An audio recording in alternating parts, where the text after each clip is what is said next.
নমস্কার, আপনারা দেখছেন ইউটিউব নিউজ চ্যানেল বাংলার ৩৬৫। আজ ৯ মার্চ শনিবার। প্রিয় দর্শক, আশা করি আপনারা প্রত্যেকে ভালো আছেন।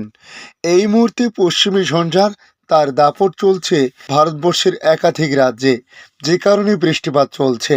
তবে আগামীকাল নতুন করে একটি পশ্চিমী ঝঞ্ঝা আবারও প্রবেশ করতে পারে পশ্চিম হিমালয় সংলগ্ন এলাকাতে, যে কারণে নতুন করে আবার কয়েকটি রাজ্যে বৃষ্টিপাতের কথা বলা হয়েছে।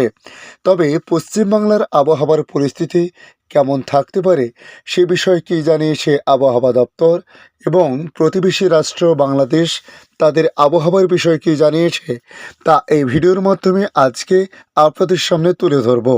জানাবো আবহাওয়া দপ্তর তাদের প্রতিবেদনে কী জানিয়েছে। আবহাওয়ার ভেলকি, মার্চ মাস চলছে, এখন এসে ফের একবার নিম্নমুখী পারদ, এক ধাক্কায় তাপমাত্রা অনেকটাই কমেছে।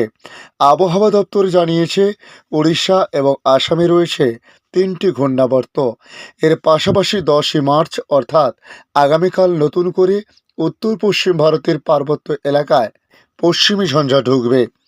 আপাতত উপকূল এবং উড়িষ্যা সংলগ্ন জেলাগুলিতে বৃষ্টিপাতের সম্ভাবনা নেই। অধিক বৃষ্টিপাত হতে পারে দক্ষিণবঙ্গের পূর্ব মেদিনীপুর, পশ্চিম মেদিনীপুর এবং ঝাড়গ্রামে। এই 3 জেলাতে বজ্রবিদ্যুৎ সহ একটা সামান্য হলেও বৃষ্টির সম্ভাবনা তৈরি হতে পারে। এছাড়া দক্ষিণবঙ্গের কোনো জেলায় বৃষ্টিপাতের সম্ভাবনা নেই, এমনটাই জানিয়েছে আবহাওয়া দপ্তর। কলকাতা সহ দক্ষিণবঙ্গের অধিকাংশ জেলাতে মেঘলা আকাশ থাকার সম্ভাবনা রয়েছে। আলিপুর আবহাওয়া দপ্তরের পূর্বাভাস অনুযায়ী আজ হালকা উত্তর পশ্চিমের হাওয়া বইতে পারে। শীতল হাওয়া চেয়ে কিছুটা তাপমাত্রা নেমেছে গতকাল থেকে। এদিকে সপ্তাহান্তে ফের একবার তাপমাত্রা বৃদ্ধির পূর্বাভাস দিয়েছে আবহাওয়া দপ্তর। রবিবার থেকে আবারও বাড়বে তাপমাত্রার পারদ। সপ্তাহের শুরুতে বেশ কিছুটা তাপমাত্রা বৃদ্ধি পাবে।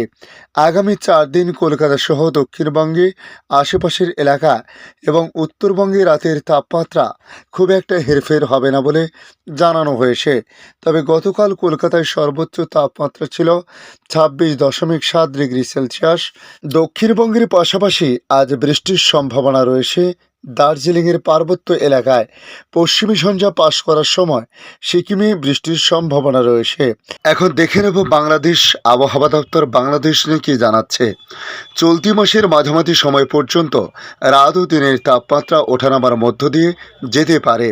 এরপর দিনের তাপমাত্রা ক্রমেই বেড়ে মাসের শেষের দিকে দেশের বিভিন্ন অঞ্চলে মৃদু থেকে মাঝারি ধরনের তাপপ্রবাহ বইতে পারে বলে জানিয়েছে আবহাওয়াবিদরা। একদিনে ব্যবধানে দেশের বিভিন্ন অঞ্চলে রাতের তাপমাত্রা আরও সামান্য কমতে পারে। সাম্প্রতিক আবহাওয়া অধিদপ্তরের দীর্ঘমেয়াদী পূর্বাভাসের প্রতিবেদনে জানানো হয়েছে, মার্চের শেষের দিকে দেশের পশ্চিম ও দক্ষিণ পশ্চিমাঞ্চলের উপর দিয়ে মাঝারি ধরনের তাপপ্রবাহ বয়ে যেতে পারে। এ মাসে দিনের তাপমাত্রা স্বাভাবিকের চেয়ে সামান্য বেশি থাকতে পারে। আগামী 24 ঘন্টার আবহাওয়ার পূর্বাভাসে আবহাওয়াবিদ মোহাম্মদ ওমর ফারুক জানান, অস্থায়ীভাবে আংশিক মেঘলা আকাশ সহ সারা দেশের আবহাওয়া শুষ্ক থাকতে পারে। এ সময় সারা দেশে দিনের তাপমাত্রা প্রায় অপরিবর্তিত থাকতে পারে এবং রাতের তাপমাত্রা সামান্য বাড়তে পারে। তবে শনিবার সারা দেশে দিনের তাপমাত্রা প্রায় অপরিবর্তিত থাকতে পারে এবং রাতের তাপমাত্রা সামান্য কমতে পারে বলেও পূর্বাভাসে জানিয়েছে ওমর ফারুক। অন্যদিকে মার্চ মাসের পূর্বাভাসে আরও জানানো হয়েছে, এ মাসে সামগ্রিকভাবে দেশের স্বাভাবিকের চেয়ে কম বৃষ্টিপাতের সম্ভাবনা আছে। মার্চে দেশে 2 থেকে 3 দিন বজ্র ও শিলাবৃষ্টি, হালকা বা মাঝারি ধরনের এবং একদিনে তীব্র কালবৈশাখী ঝড় হওয়ার সম্ভাবনা রয়েছে। আজকের আপডেট এই পর্যন্ত। পরবর্তী আপডেটের জন্য আমাদের এই ইউটিউব নিউজ চ্যানেলটিকে সাবস্ক্রাইব করে কাছে বেল চিহ্নতে ক্লিক করে রাখার জন্য রিকোয়েস্ট করলাম।